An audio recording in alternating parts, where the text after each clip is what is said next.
Ini kan Kak Zaskia juga punya anak nih, anak juga lagi sakit nih Kak. Mungkin sebagai ibu aware nggak sih Kak terhadap anak, obatnya sendiri seperti apa? Sebagai ibu kenapa? Aware nggak sih? Aware seperti apa sih Kak Bia? Oh, iya, apalagi anakku juga kan kemarin baru sakit ya, dia kena pneumonia gitu kan, dirawat di rumah sakit seminggu. Yang aku pikir kayak sakit itu tuh nggak terlalu berat, seminggu kemudian bisa sekolah. Taunya selama 2 minggu dia nggak bisa sekolah.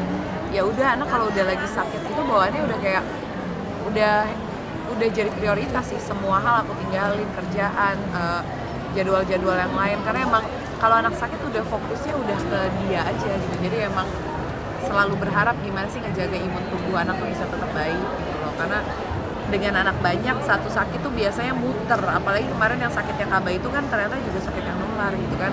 Gimana misahin mereka mainnya nggak bareng di rumah, gimana misahin mereka biar nggak tidur bareng, itu bukan hal yang mudah banget gitu. Jadi ya PR lah kalau anak banyak, kalau udah satu sakit gimana ngejagain, mengisolasinya itu sulit banget. Kronologi awalnya gimana sih Kak sampai akhirnya bisa divonis? Oh, jadi Kaba itu kan dia anak asma, terus awalnya aku pikir cuma batuk pilek biasa, asma, terus aku kasih uap. Terus pas udah aku uap kok saturasinya bukannya naik malah turun gitu loh. Jadi makin, biasanya kalau udah diuap yang sakti obatnya udah paling berat itu biasanya saturasi naik.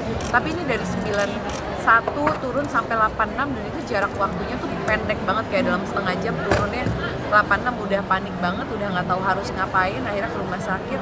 Dan setelah rumah sakit ketiga aku sempat lari-lari pindah rumah sakit. Pas rumah sakit ketiga baru di ronsen dicek ternyata ini pneumonia gitu. Jadi makanya buat semua ibu-ibu, please vaksin wajib dari pemerintah, PCV jangan sampai lewat. Karena anakku alhamdulillah anakku yang udah kena vaksin PCV aja tetap berat buat aku kemarin kenanya gitu loh. Apalagi nggak kebayang kalau dia tidak terkena, dia nggak ikut vaksin waktu dia kecil. Yang dirasain sama anak saat itu apa sih Kak?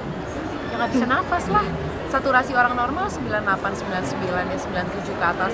Dia 86 itu udah, kita aja turun ke 93 tuh udah di bawah 95 udah susah banget nafas. Itu dia 86 udah kayak, aku nggak mau membayangkan apa yang dia rasakan. Berapa lama sih Kak penyembuhannya? Katanya penyembuhannya mungkin benar-benar bisa clear tuh 4 minggu. Tapi 2 minggu dia nggak bisa sekolah.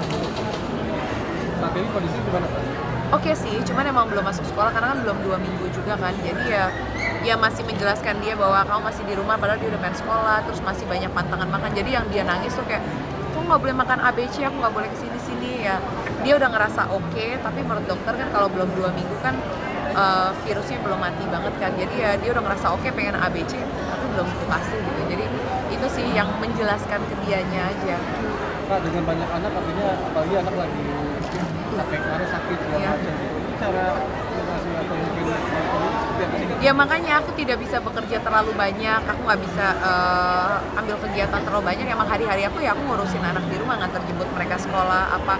Karena aku harus standby dengan anak banyak, yang satu sakit, kadang-kadang tektok, yang ini baru mau sembuh, taunya udah nular ke yang lain, yang ngejaga imunnya anak gitu. Makanya kayak ada oil sekarang, kayak ada si Cesa gitu. Jadi aku ngolesin oil, terus ngasih pencegahan buat anak.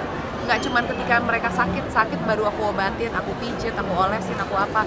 Tapi ketika anak sehat pun, kalau ada yang bisa buat naikin imunnya anak ya buat proteksi pasti aku kasih juga. Jadi nggak cuma sekedar pas rumah sakit.